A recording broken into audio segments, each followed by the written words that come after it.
Now that brings all of us to this place. See, we're in a time that we have to overturn old cycles. We don't have a choice. And just like that reservation in South Dakota, there are strongholds that God is saying my people will be assigned to in these next 2 years.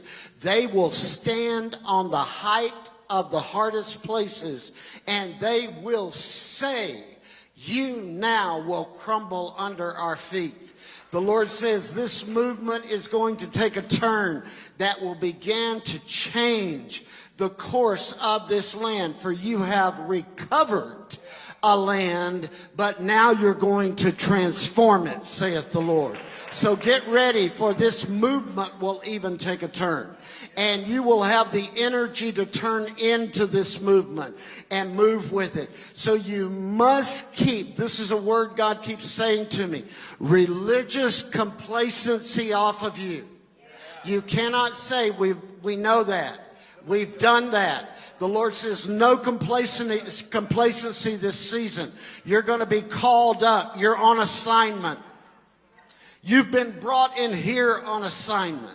You've been brought in here on mission. Your prayer life will change in the middle of the night. And you'll say, I got to pray something. You won't have to try to pray to stay right. You'll say, I got to pray something. And it will come up out of you. And you'll be unlocking some new dimensions. One will be wealth that has never been unlocked before.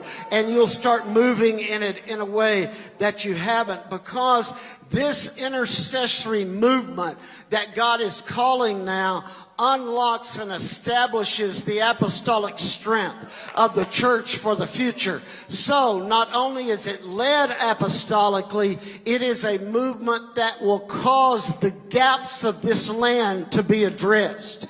So the Lord says we will be sent into gaps to stand and address gaps where there's wealth deficiencies.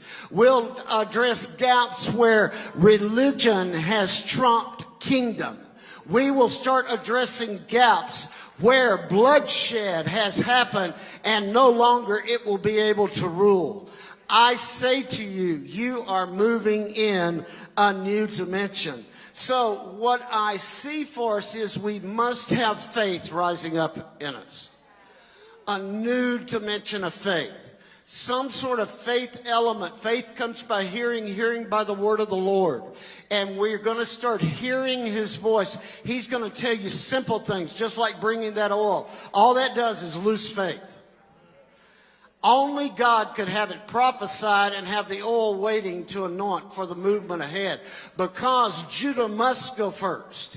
Judah is not just the praise team singing. Judah is the apostolic war team that knows how to align with the angelic host and knows how to march as an army with angelic hosts bringing sounds that will create the movement. And the Lord says, tonight that is initiated.